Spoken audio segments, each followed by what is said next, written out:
founder of Georgian economics with such great concern. And amongst his followers were Winston Churchill, Albert Einstein, Leon Tolstoy. His thinking was quite effective at that time. We too must recognize that we do not live in a voluntary exchange society. We at the Nassau Institute, who come from the Austrian School of Economic Thought, are believers in the free market. The free market or voluntary exchange society is what we seek. It's our goal. It's not our current state of existence. Our current state is a mandatory exchange society, and the ground rules are different. When I hear advocates imposing free market practices in the absence of attaining for everyone the opportunity to free choice, I'm reminded of the story of the tourist in Ireland. When he stopped and he asked the Irishman, "How do you get to Dublin?" "Oh," he talked. "Do you know, I don't think I'd start from here to get to Dublin." So settling on the land had two different understandings in the marketplace. Those who have already set aside sufficient for future exchanges to meet all the requirements are free to make voluntary choices, and those who haven't aren't. Those who have not yet sufficient set aside for sufficient are not free. They must produce what their employer or proposed employer wants because they need to provide the basics for themselves and their family. And arising from these two different sets of experiences are followers of both the free market ideology and the socialist ideology. And followers of the free market ideology advocate a system based on voluntary exchanges, and followers of the socialist ideology, recognizing that some are not free to choose, advocate a system that seeks to provide sufficient for each individual to survive in a dignified manner. Unfortunately, followers of the socialist model base their thinking on confiscatory and punitive practices, and without these practices, socialists argue they would have nothing with which to help those who have insufficient to survive. These collective practices themselves erode individual liberty. Henry George referred to these practices when he said, and I quote him, "The necessary relation between labor and land, the absolute power which the ownership of land gives over men who cannot live but by using it, explains what is otherwise inexplicable. The growth and persistence of institutions, manners, and ideas so utterly repugnant to the natural sense of liberty and equality." Unfortunately, and too often omitted from the thinking of those of us who advocate voluntary exchanges, is the simple fact that many people are not free to make voluntary choices. And in this respect, Henry George had it right. The fact that historically neither socialism nor capitalism has worked, satisfactorily anyhow, ought to have led us to seek a new ism. Instead, we've swung between the two alternatives. But that is a discussion for a different time. The point today is that we live in a mandatory exchange society. We all have to exchange to survive, and that's why we work. The introduction of the mandatory exchange market led in the first instance, of course, to barter. But barter didn't work for every exchange. So the need arose for a commonly accepted medium of exchange, something that valued the product of an individual's energy expenditure accurately and with reference to the product of another individual's expenditure of energy. But accuracy of the measurement was and remains the key to fair exchanges. Many products were tried. Some deteriorated over time, and their exchange value diminished. For instance, tomatoes wouldn't work. They deteriorated pretty quickly. Nor would grains of sand, which might not deteriorate over time, were so easy to obtain in large quantities that they had little exchange value, and large amounts would be needed for most minor exchanges. But eventually gold became accepted throughout the world as the most accurate and useful product or commodity to use.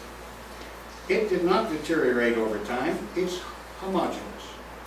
Therefore, it can easily be divided into smaller portions of equal purity and used for exchanges of smaller exchange value. It's scarce. Therefore, it takes a great deal of human energy to find it and to refine it. In most matters, it has the attributes of a successful medium of exchange. And that's why gold lasted for centuries as the most trusted and most accurate money. Security was another thing altogether. If you had one gold coin, you could carry it with you, you could sleep with it, you could take care of it. 10 got a bit lumpy, 100 became downright uncomfortable. But even for 100 gold coins, for most people it wasn't practical to build a strong room or a strong box. So people began to consider where to store their gold coins. Well, goldsmiths had strong rooms, and they had shelves in their strong rooms, and there sometimes was space on the shelf. A shelf in those days was called a bank, and that's how the system began.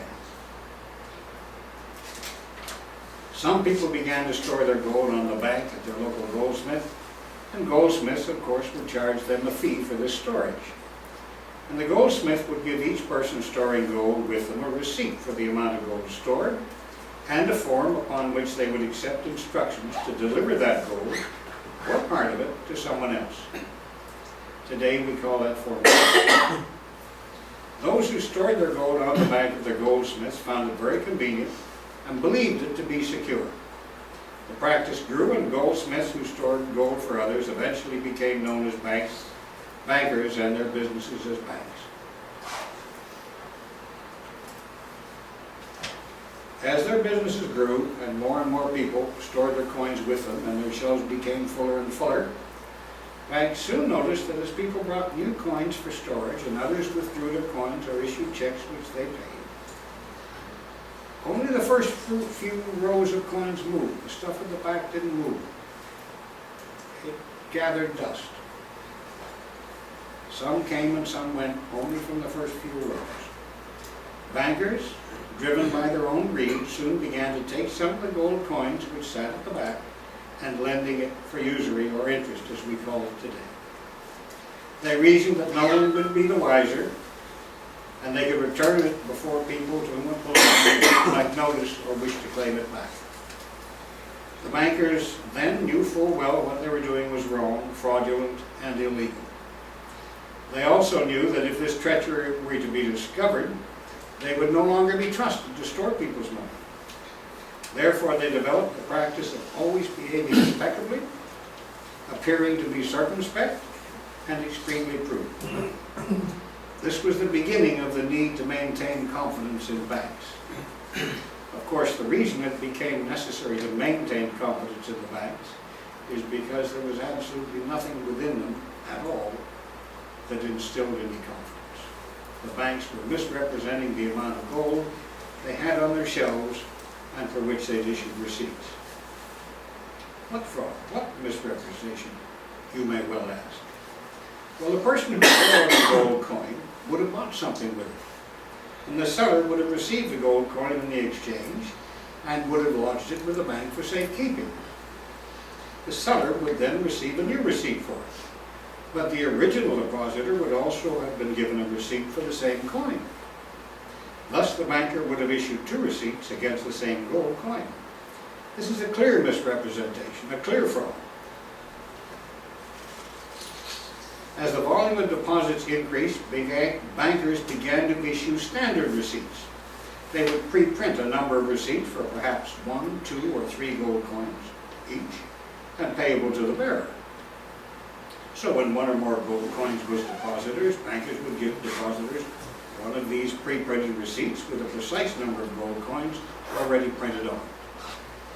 In the belief that these pre-printed receipts were fully backed and freely exchangeable for gold, people soon began to trade these rather than gold itself. Of course, banks soon began to lend their paper notes as well as gold coins. And when the recipient deposited the paper notes in the bank would issue them with a receipt for this paper money. Thus, banks would have issued 3 receipts against the original gold coin deposit. The fraud became larger. Today, there are few limits to the amount of misrepresentation that's permitted. From the day